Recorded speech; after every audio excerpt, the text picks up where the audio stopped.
organisms reproduce. See, now you all have reduced syllabus. So in that syllabus you don't have chapter number 7. It's a control and coordination. So now after life processor, now we are starting chapter number 8. Right? So let's start. See, this chapter is about the reproductive system. Okay?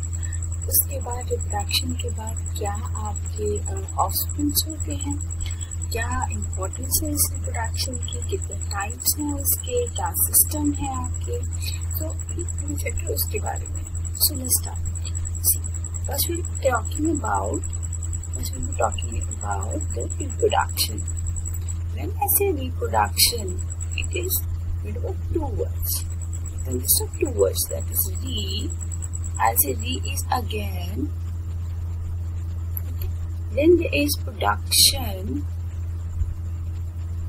Production is what? Formation or synthesis. ठीक है, और आप किसी चीज की synthesis कर सकते हो, है ना. अच्छा, अगर आप किसी चीज की इस तरह से सिंथेसिस कर रहे हैं, और ये क्या है, रिप्रोडक्शन किसी भी ऑर्गेनिज्म का इंटेग्रल फंक्शन है. मतलब इसके बिना कोई लिविंग ऑर्गेनिज्म कैसे सर्वाइव करेगा, है ना. तो इंटेग्रल है, उसका मेन फंक्शन है, और ऐसा process by which a living being produces its own kinds, है ना. एक ये भी पॉइंट हुआ कि प्रोड्यूसेस, जो आपका ऑर्गेनिज्म है, प्रोड्यूसेस व्हाट, एक ऐसा ऑर्गेनिज्म, ठीक है, प्रोड्यूसेस इट्स ओन लाइक. मतलब ये जो ऑफस्प्रिंग होंगे, ये ऑफस्प्रिंग उसकी तरह ही होंगे, है ना. यहाँ पे हम म्यूटेशंस को अवॉइड कर रहे हैं, ठीक है, म्यूटेशंस अवॉइडेड. ठीक है, mutation avoided by saying that what I mean कि यहाँ पर यू आर नॉट कंसीडरिंग जो अनएक्सपेक्टेड चेंजेस हो जाते हैं, we are not considering them, कि हाँ वो तो आपका जब रिप्रोडक्शन होता है, कभी भी कोई भी डीएनए जब बेबी फॉर्मेशन हो रहा होता है, जाइगोट से एम्ब्रियो हो रहा होता है, उस टाइम कोई भी डीएनए या क्रोमोसोम में प्रॉब्लम आ सकती है. तो अगर ऐसा कुछ हो गया तो म्यूटेशन है ना, अनवांटेड चेंजेस हैं, तो वो सब. लेकिन अगर रिप्रोडक्शन में इन जनरल बात करते हैं, so it is integral function. ठीक है, जिसका मतलब होता है again production with formation of its own kind. Fine, उसको आप रिप्रोडक्शन कहते हैं. फाइन बेटा. सो रिप्रोडक्शन जो है एक, ये किस लिए है, इसकी इंश्योर क्या करता है, ये ensures continuity life, ensures quantity of life, मतलब लाइफ चलती रहे, है ना. ऐसा तो नहीं है रिप्रोडक्शन में हो तो फिर क्या होगा, नहीं होगी लाइफ, है ना. तो कहाँ हमारा प्लैनेट का है, ऑन अर्थ. अब इतनी एवोल्यूशन के बाद तो लाइफ आई है ना, क्योंकि अभी आप पढ़ेंगे एवोल्यूशन के बारे में, आप जब जेनेटिक्स पढ़ेंगे तो वहाँ भी ये चीज पढ़ेंगे कि किस तरह से अर्थ थी, वो बनी, फिर प्रोकैरियोट्स आए, फिर यूकैरियोट्स आए, तो कहाँ से जाके आज हम मैमल्स बने हैं. अगर रिप्रोडक्शन ये चीज ना हो तो कॉन्टिन्यूटी ऑफ लाइफ कैसे हो. राइट. सो हमें क्या देखना है कि जो भी न्यूक्लियस है, ठीक है, हर ऑर्गेनिज्म का एक न्यूक्लियस होता है. हर न्यूक्लियस में क्या होता है, आपका डीएनए. न्यूक्लियस जो होता है आपका, उसमें क्या होता है, कंटेन्स, किसी भी सेल का nucleus contains DNA. DNA is what, इनकी फॉर्म क्या है, डीऑक्सी राइबोस न्यूक्लिक एसिड. ये आपका कैसा एक जेनेटिक मटेरियल है, या आप हेरिडिटी मटेरियल बोल सकते हो इसको. हेरिडिटी मटेरियल है जिसमें आपके सारे एवोल्यूशन का, आपके सारे प्रोसेसेस का, जो करंट सिनेरियो है उसकी सारी क्या है, इंफॉर्मेशन है. ठीक है, इंफॉर्मेशन किस में है? इंफॉर्मेशन आपकी जीन्स में है, ठीक है। तो जो डीएनए होता है, डीएनए में this is your DNA, this is your DNA. इस पार्ट को हम देखते हैं, इसको एनलार्ज करके देखते हैं। इस तरह से यहाँ पे जीन्स बनी है 1 2 3। So suppose first gene is for the I colour,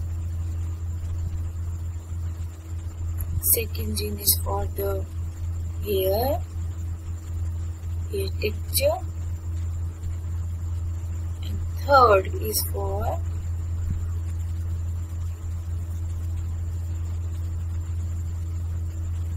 shape of lips. तो पेरेंट से जो डीएनए होता है बेटा, वो ट्रांसफर होता है, ठीक है। ट्रांसफर होता है किससे? gametes, through gametes, ठीक है। तो फादर का कौन सा गेमीट होता है? फादर का गेमीट है आपका कौन सा? स्पर्म। और मदर का होगा आपका कौन सा? एग या ओवम, ओवम भी बोलते हैं, ठीक है।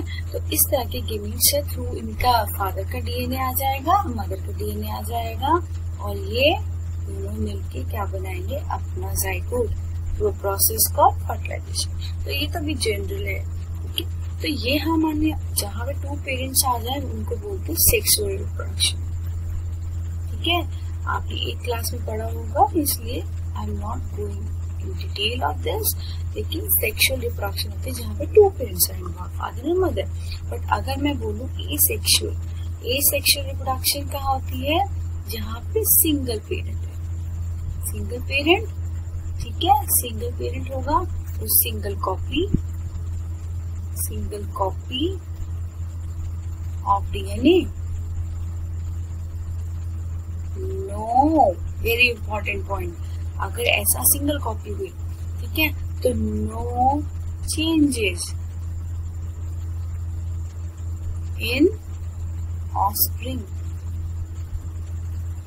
और अगर कोई चेंज भी हो तो क्या होगा? आइडेंटिकल कॉपी बनेगी। अगर डीएनए में कोई चेंज नहीं हो बेटा, आपकी आइडेंटिकल कॉपीज बनेगी। लेकिन यहाँ पे जो जाइगोट ये बना है, नॉट आइडेंटिकल। क्लियर? यही आपको याद रखना, this is just general thing, fine. So कहाँ आइडेंटिकल है, कहाँ आपकी नॉट आइडेंटिकल है। सो अगर मैं आपको बोलूं डीएनए करता है रेप्लिकेट्स, डीएनए करता है रेप्लिकेशन, ठीक है, या डीएनए रेप्लिकेट्स, ठीक है, एंड क्या करेगा? New cells are form, new cells are form, ठीक है। अब न्यू सेल्स आर फॉर्म, और अगर हम वैसे बात करते हैं डीएनए बेटा, किसी भी सेल में न्यूक्लियस में आपका डीएनए, ठीक है। एक टाइम आता है जहाँ पे आपके किसी भी सेल का टाइम आता है कि जहाँ पे उसका साइज बहुत ज्यादा बड़ा हो जाता है और न्यूक्लियस कहता है now I can't handle this much of size, so let's divide. जब डिवाइड होगा तो यहाँ पे इस न्यूक्लियस को, ना I am talking about this nucleus, fine, इस न्यूक्लियस का क्या फेट है? इस न्यूक्लियस का क्या फेट है बेटा? यहाँ पे जो डीएनए है, दिस इज योर डीएनए, ठीक है। ये स्ट्रैंड सपोज आपका एक 3 से 5 हैश है, ठीक है। इस तरह से हम डीएनए को लिखते हैं, 9th क्लास में हम पढ़ चुके हैं, ठीक है। ये आपका डीएनए है। तो ये डीएनए के स्ट्रैंड्स क्या होते हैं? 3 हैश वाला से 5 हैश, एंड दिस इज, ये दोनों अलग हो गए, ठीक है। कभी भी जब डिवीजन होती है तो आपका डीएनए क्या होता है? डीएनए के जो डबल स्ट्रैंड है वो अलग हो जाता है, राइट। जब वो अलग हो जाता है तो क्या करते हैं? वो अपना कॉपी जो है, जो अब दूर चला गया, ये वाला जो दूर चला गया है, ये क्या करते हैं? अपनी कॉपी खुद बनाने लग जाते हैं, ठीक है, खुद बना लेते हैं। इस तरह का अगर चीज हुई तो क्या होगा, ऐसा अगर बन गया तो इसका मतलब अपना अपना डीएनए लो और सेपरेट। तो ये डॉटर सेल्स जो है इनका डीएनए ये रहा, ठीक है। तो by saying that what I mean कि जब भी डीएनए की आपको ऑफस्प्रिंग बनता है तो डीएनए की रेप्लिकेशन होती है, नए सेल बनते हैं। कैसे बनते हैं, जो डीएनए होता है, डीएनए कैसे होता है, डबल हेलिकल स्ट्रक्चर है ना डबल हेलिकल स्ट्रक्चर है। अगर डीएनए अलग होगा, डीएनए स्ट्रैंड्स अलग होते हैं, डीएनए स्ट्रैंड्स बोलते हैं इनको, स्ट्रैंड्स सेपरेट, ये सेपरेट होंगे, तो वे सेपरेट हो जाएंगे। दे मेक देयर कॉपीज, ठीक है। सेपरेट करके अपना कॉम्प्लीमेंट्री है, सी कॉम्प्लीमेंट्री क्या होता है, मेल खाता हुआ, अपना मेल खाता हुआ ये स्ट्रैंड बनाएंगे, फिर अपनी कॉपीज बनाएंगे और न्यू सेल्स बन जाएंगे। वो आपके न्यू सेल्स कौन से, ये daughter cells. Fine. So next अगर हम इसके बारे में बात करें कि आप जो भी न्यू सेल्स है, ठीक है, अगर सिमिलर भी हो सकते हैं और नॉन आइडेंटिकल भी हो सकते हैं, ठीक है। अगर मैं बोलती हूँ आपका सिमिलर हुआ, अगर if I say you are having similar offsprings, किस कंडीशन में, जीरोक्स कॉपी किस कंडीशन में, एसेक्सुअल रिप्रोडक्शन तो हमने पढ़ लिया। लेकिन डीएनए के पर्सपेक्टिव से अगर देखें तो डीएनए ना बेटा, यहाँ पे एक टर्म मैं आपको लिखवा रही हूँ, रिकॉम्बिनेशन नहीं हुई है, नो रिकॉम्बिनेशन, ठीक है। ये रिकॉम्बिनेशन क्या होता है कि जब मदर और फादर होते हैं, ठीक है, मदर और फादर आते हैं और उनके दोनों का डीएनए एक दूसरे पर ओवरलैप करते हैं। मैं आपको यहाँ समझा देती हूँ, ठीक है। सपोज ये आप मदर फादर का डीएनए है एंड ये मदर का डीएनए आया एंड ये दूसरा निकल, ठीक है। इफ आई से कि यहाँ पे देखिए आप मदर एंड फादर का जो डीएनए है बेटा, वो क्या कर रहा है, ओवरलैप दिस एरिया, यहाँ पे ओवरलैप कर रहा है। इस ओवरलैप करने से क्या होगा, जब ये मदर का और फादर का डीएनए अलग होंगे, जब अपोजिट डायरेक्शन में जाएंगे, तो अब ऐसा होगा कि कोई डीएनए ऐसा होगा, बेबी, देखो 4 बनते हैं आपके ऑप्शंस, उन 4 ऑप्शन में कौन सा आपका बेबी बनने वाला है, ये हमें कोई प्रोबेबिलिटी 25.5% होती सबकी, ठीक है। तो इस तरह के उसमें यू कांट सी कि कौन से वाला होगा, ठीक है। देखिए ये पार्ट पहले नहीं था और ये पार्ट यहाँ पे पहले नहीं था, ठीक है। जो पेरेंट्स पहले थे, पेरेंट्स इस तरह के थे, अपना अपना डीएनए प्योर टाइप का, अपने जैसा डीएनए लेके जा रहे थे, ठीक है, मदर एंड फादर। फिर उन्होंने क्या करा, उन्होंने रिकॉम्बिनेशन दिखाई, उनके जो डीएनए के थ्रेड्स थे एंटेंगल हो गए, एक दूसरे से उलझ गए। उसके बाद क्या हुआ, उसके बाद उन्होंने देखा कि अब ये जो बेबी, या तो ये बेबी बनेगा, ये बेबी नंबर 1, बेबी नंबर 2, इन दोनों में से शायद कोई बन जाए। तो अब ये जो डीएनए का थोड़ा थोड़ा चेंज हो गया ट्रेंड, है ना, तो वो अब पेरेंट जैसा नहीं बनेगा, इसलिए हम अपने पेरेंट से थोड़ा थोड़ा अलग रहते हैं, ठीक है। ये होता है सेक्सुअल रिप्रोडक्शन में, ये सब सेक्सुअल रिप्रोडक्शन में होता है, ठीक है, सेक्सुअल रिप्रोडक्शन में होता है।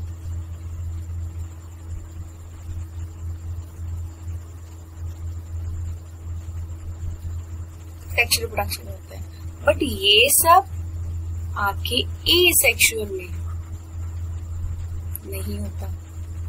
तो बहुत ही लॉजिकल सी चीज है, एक जगह हो रहा है दूसरी जगह नहीं हो रहा, है ना। एक जगह रिप्रोडक्शन में, आपकी सेक्सुअल रिप्रोडक्शन में रिकॉम्बिनेशन हो रही है, exchange of DNA between father and mother DNA हो रहा है, और दूसरी जगह नहीं हो रहा है। और अगर नहीं होगा तो क्या होगा, वहां पे कोई चेंज ही नहीं हुआ। जब आपका कोई डीएनए सामने वाला डीएनए या क्रोमोसोम एक्सचेंज ही नहीं कर रहा है, तो किस तरह से आपका नया ऑफस्प्रिंग बनेगा, ठीक है। So now we'll be talking about the importance of reproduction. ठीक है। इम्पोर्टेंस ऑफ रिप्रोडक्शन कैसे है कि कोई भी आपकी रिप्रोडक्शन इम्पोर्टेंट है फॉर ई स्पीशीज, है ना, कि कोई भी स्पीशीज है, कोई भी ऐसे आपके ऑर्गेनिज्म जिस स्पीशीज को डाइवर्सिटी में पढ़ चुकी है इस टर्म को, कोई भी स्पीशीज है क्योंकि उसने अगर सर्वाइव करना है उसके लिए ओनली वे है कैसी कि वो अपनी लीनिएज को, ठीक है। अगर मैं आपको बोलती हूँ कि किसी भी स्पीशीज को इम्पोर्टेंस हम पढ़ते हैं, बोले importance of reproduction, writing short importance of reproduction, मैं कहती हूँ आपको कोई भी स्पीशीज है तो उसको क्या चाहिए, टू कंटिन्यू इट्स लीनिएज। इसका मतलब क्या है कि अपनी जैसी वैरायटी को वो चाह रहा है कि आगे से आगे चलता रहे। तो अगर ऐसा हो रहा है तो आपको रिप्रोडक्शन तो देनी पड़ेगी, है ना। अपार्ट फ्रॉम बीइंग इम्पोर्टेंट कि for a particular individual, reproduction is also important for the whole ecosystem, है ना। कि अगर मैं आपको कहती हूँ ये इम्पोर्टेंट है, इम्पोर्टेंट फॉर इकोसिस्टम। अब आप इकोसिस्टम कैसे इकोसिस्टम लेना चाहोगे, जहाँ बैलेंस ना हो या जहाँ बैलेंस हो। तो बैलेंस मेंटेन करने के लिए आपको रिप्रोडक्शन की जरूरत है, बिकॉज अगर ऐसा हुआ, सी इमेजिन कि कोई स्पीशीज है जो अपने लीनिएज को या अपनी वैरायटी को कंटिन्यू नहीं कर पाई और वो एक फूड चेन में एक हिस्सा थी, मेजर रोल प्ले कर रही थी, बट अब वो वैरायटी, वो स्पीशीज नहीं है, तो क्या आपका इकोसिस्टम पे इम्पैक्ट नहीं पड़ेगा? पड़ेगा। यहाँ पे कंपटीशन ज्यादा बढ़ेगा। कहीं ऐसा ना हो जाए दो स्पीशीज एक ही चीज के लिए लड़ रही हो, उसका ऑप्शन खत्म हो चुका है। तो आपके इकोसिस्टम में बैलेंस बनाने के लिए reproduction is also very important, ठीक है। इंडिविजुअल तो है ये तो किसी इंडिविजुअल वाला पार्ट हो गया कि मुझे चाहिए मेरी लीनिएज कंटिन्यू है, ये इकोसिस्टम के लिए हो गया। पहले इंडिविजुअल ने अपने लिए सोचा, फिर आपके इकोसिस्टम के लिए सोचा, ठीक है। रिप्रोडक्शन जो थी बेटा, रिप्रोडक्शन आपको मेंटेन करने देती है प्रॉपर बैलेंस में, बायोटिक या आपके बायोटिक आपके constituents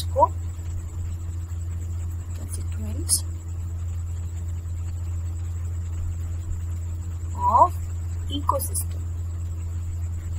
now why I am not writing abiotic, see reproduction का एबायोटिक कंस्टिट्यूएंट से कोई मतलब नहीं है, because they don't have DNA, materialistic चीजें हैं ना।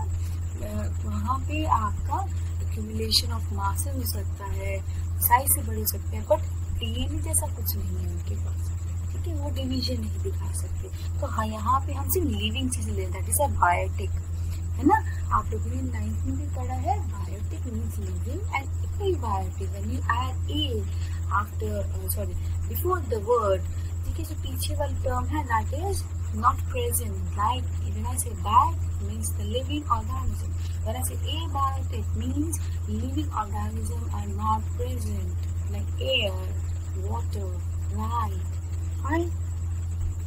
So next, what is the importance? Moreover, reproduction also facilitates आपकी evolution, देखिए ना, ये facilitate करता है। facilitate मतलब आपको help करेगा, facilitates evolution। एवोल्यूशन क्या होता है कि स्लो प्रोसेस है, ठीक है। ये मैं बहुत बार वर्ड यूज कर चुकी हूँ क्लास में, स्लो प्रोसेस है फॉर ब्रिंगिंग चेंज, ठीक है। टाइम लगेगा पर चेंज आएगा जरूर, bringing change in, for example in DNA sequence. अगर डीएनए से रिलेटेड सीक्वेंस हुआ तो अभी मैं आपको बता चुकी हूँ क्या कौन सा प्रोसेस होगा, अभी मैंने आपको बताया दैट इज रिकॉम्बिनेशन, जहाँ पे पेरेंट्स का डीएनए इंटेंगल हो जाता है, ठीक है। इस कंडीशन में हमेशा आपको non identical non identical offsprings बनते हैं। क्लियर? सो नाउ और एक चीज और, टाइप्स ऑफ रिप्रोडक्शन जैसे हम पढ़ चुके हैं, but still as a part of your NCERT, let's do it. Asexual and then sexual. Okay, first part and this is the second part. Fine. So sexual reproduction, asexual reproduction में सबसे अलग चीज क्या है? यहाँ पे single individual gives rise to new individual, है ना? मतलब इसका क्या है? सिंगल पेरेंट, ना दो डीएनए आएंगे, दो पेरेंट्स के डीएनए आएंगे, ना वो इंटेंगल होंगे, ना उलझेंगे, ना वो अपोजिट डायरेक्शन में मूव करेंगे, ना वो रिकॉम्बिनेशन दिखाएंगे, ना उनमें कोई वैरायटी आएगी। Fine. Whereas in sexual reproduction यहाँ पे टू पेरेंट्स, ठीक है, एक होगा मेल, दूसरा होगा फीमेल, ठीक है, और यहाँ पे जाके न्यू इंडिविजुअल बनेगा, ठीक है, न्यू आपका इंडिविजुअल बनेगा। Whereas in asexual reproduction वहाँ पे क्या जेरोक्स कॉपी बनती है, ठीक है। एंड यहाँ पे गेमीट्स नहीं है, gametes are not formed. Why? Because अगर gametes होते, क्योंकि gametes बनने में देखो बेटा दो डिवीजन होते हैं किसी भी सेल के अंदर। मैंने आपको रिकॉम्बिनेशन समझाया, किसी भी सेल के अंदर अगर आप बात करते हैं सेक्सुअल रिप्रोडक्शन में, हमारे अंदर दो तरह की डिवीजन होती है, एक माइटोसिस, एक होती है मियोसिस।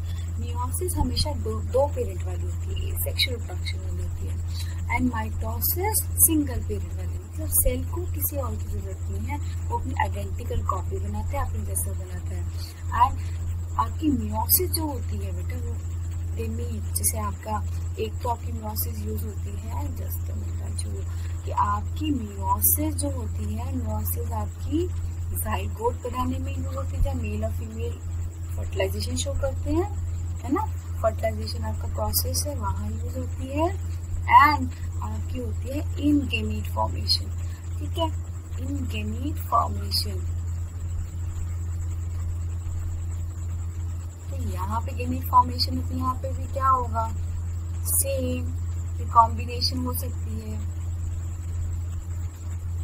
बट अगर मैं बोल रही थी रिकॉम्बिनेशन नहीं दिखाता एसेक्सुअल रिप्रोडक्शन, तो गेमीट फॉर्मेशन भी क्या करेगा। और हम अभी एक चीज पढ़ रहे थे कि यहाँ पे गेमीट फॉर्मेशन नहीं होती, गेमीट फॉर्मेशन नहीं होती, फिर क्या होगा, जो भी है सब कुछ आइडेंटिकल ही रहेगा। यहाँ तो गेमीट्स हैं, गेमीट्स बनते हैं बिकॉज ऑफ मियोसिस। अब मियोसिस है तो यहाँ पे वैरायटी है, यहाँ नहीं है नो मियोसिस, इसलिए क्या है, नो वैरायटी। यहाँ पे कौन वर्ड डाल सकते हैं कॉम्बिनेशन में, जो मैं आपको भी बता सकती हूँ, ठीक है। सो नेक्स्ट है कि ये जो आपके हैं एसेक्सुअल रिप्रोडक्शन, ये रैपिड मल्टीप्लिकेशन है, इनको देखो ज्यादा तामझाम में जाना नहीं पड़ता, एंड रैपिड इनकी मल्टीप्लिकेशन फटाफट डिवाइड करते हैं। फॉर एग्जाम्पल बाइनरी डिवीजन 1 से 2, 2 से 4 ऐसे, ठीक है, डबल करते रहते हैं। एंड जो आपका सेक्सुअल रिप्रोडक्शन है ये स्लो प्रोसेस है और टाइम टेकिंग,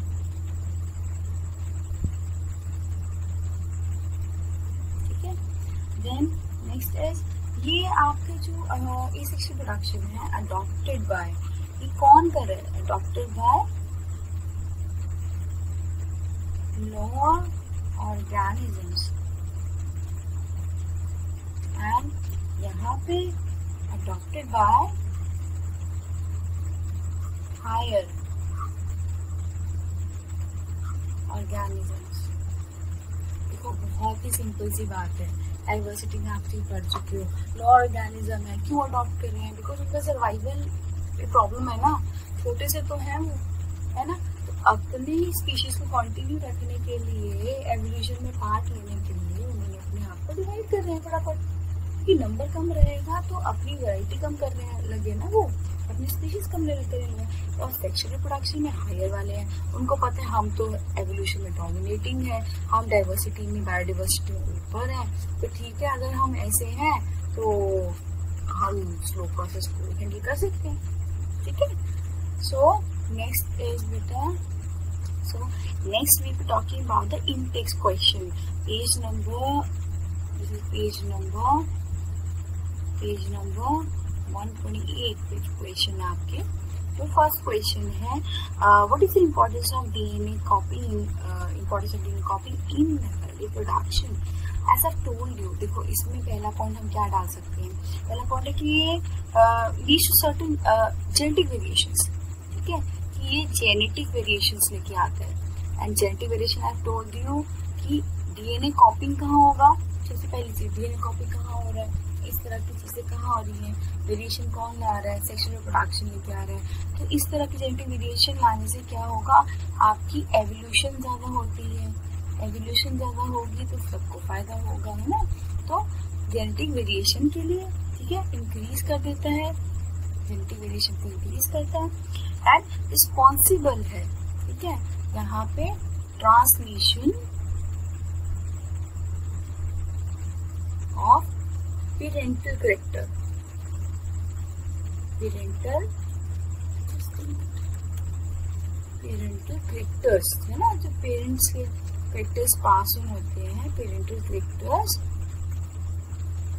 कहाँ जाते हैं, पेरेंटल टू इट्स ऑफस्प्रिंग, ठीक है। कॉन्टिन्यूटी ऑफ लाइफ भी है, सब कुछ है, बट इनका क्वेश्चन कुछ है डीएनए कॉपिंग से रिलेटेड।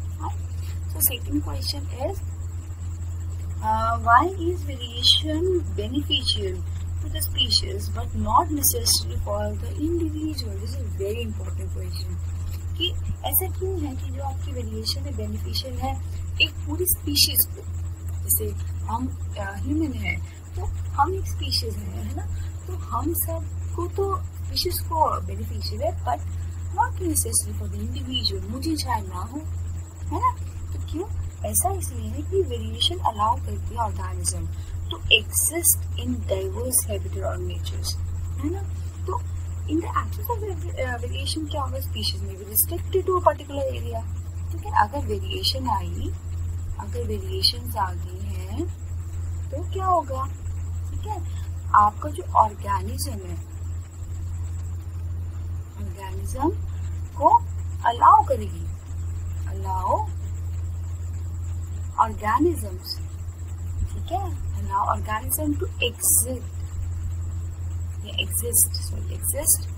ठीक है, exist करेगी in diverse, जहाँ वैरायटी है, diverse आपकी क्या हैबिटेट, जहाँ पे वो रहते हैं। अब देखो मैं कह रही हूँ वेरिएशन हुई, आपके पास बहुत सारी ऐसी चीजें होंगी जहाँ पर अलग अलग जगह पे सर्वाइव कर सकते हो, है ना। तो इस तरह की वेरिएशन होगी तभी आप कर सकते हो, है ना। लेकिन इन the absence of variation species आपकी रिस्ट्रिक्टेड रहेंगी। अगर वेरिएशन नहीं हुई तो आप एक ही जगह पे बैठे रहोगे, आप कभी नई जगह पे जाओगे ही नहीं, नई जगह नई चीजें को आपकी हैबिटेट बनाओगे ही नहीं, ठीक है। हाउएवर कि आपके if this area gets drastically altered due to the various natural और man-made causes, तो क्या स्पीशीज क्या होंगी जो नई वेरिएशन दिखा रही, वो वाइप आउट हो जाएंगी, वो खत्म हो जाएंगी, है ना। कोई प्रॉब्लम हो गई इस जगह पे तो आप तो वेरिएशन लेके ही नहीं आया और आप जा ही नहीं रहे, ठीक है। हाउएवर कि कुछ वेरिएशन जो होती है प्रेजेंट इन फ्यू इंडिविजुअल, ठीक है, these colonize other habitats and could survive, but if variation are present in a single organism there would be little for it to survive, है ना। कि अगर एक इंडिविजुअल में आई, अगर सिर्फ एक इंडिविजुअल में, स्पीशीज में नहीं आई, बहुत सारे इंडिविजुअल में, सिर्फ एक इंडिविजुअल के लिए ये बेनिफिशियल शायद नहीं है ना, उसके लिए बेनिफिशियल शायद नहीं है, पूरी आपकी इंडिविजुअल्स में है तो, ठीक है बेटा, you all do this, thank you.